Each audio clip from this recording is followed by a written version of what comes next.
Cette découverte a totalement changé ma façon de voir les trajets de nuit avec Waze. Et si ton GPS t'envoyait là où tu ne devrais jamais aller? Imagine t'es en voiture la nuit sur l'autoroute. Tu rentres tranquillement chez toi. Ce genre de trajet, tu ne le fais pas souvent. Mais ce soir, tu as un peu plus de route que d'habitude. Comme d'hab, ton GPS est allumé. Waze, ce petit logo bleu auquel tu as appris à faire confiance les yeux fermés. Plus besoin de réfléchir, tu le suis sans te poser de questions. Il reste à peu près une 50aine de kilomètres. Et tu recommences même à reconnaître les panneaux autour de toi. Et c'est là que tout bascule. Une notification. Rien d'alarmant en apparence. Waze t'indique simplement qu'il y a un accident à une dizaine de kilomètres de toi. Et comme d'hab, il te propose un détour pour éviter 30 minutes de bouchon. Juste 4 minutes de plus.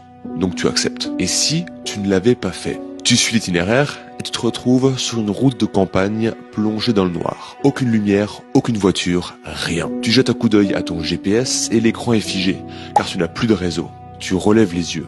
Et une voiture est arrêtée en plein milieu de la route. Tu ne peux ni l'éviter, ni passer à côté. Ton instinct te dit de faire demi-tour. Tu t'exécutes vite. Tu roules, tu respires et le réseau revient. Tu appelles donc la police pour signaler ce que tu viens de voir. Et c'est là que tu découvres le pire.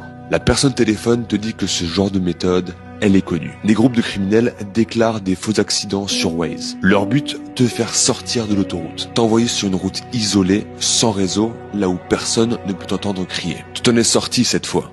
Mais tu t'es à deux doigts de te faire kidnapper, littéralement. Et toi, à ce moment-là, est-ce que tu aurais eu le bon réflexe? Est-ce que tu avais déjà entendu parler de ce piège? Raconte-moi en commentaire.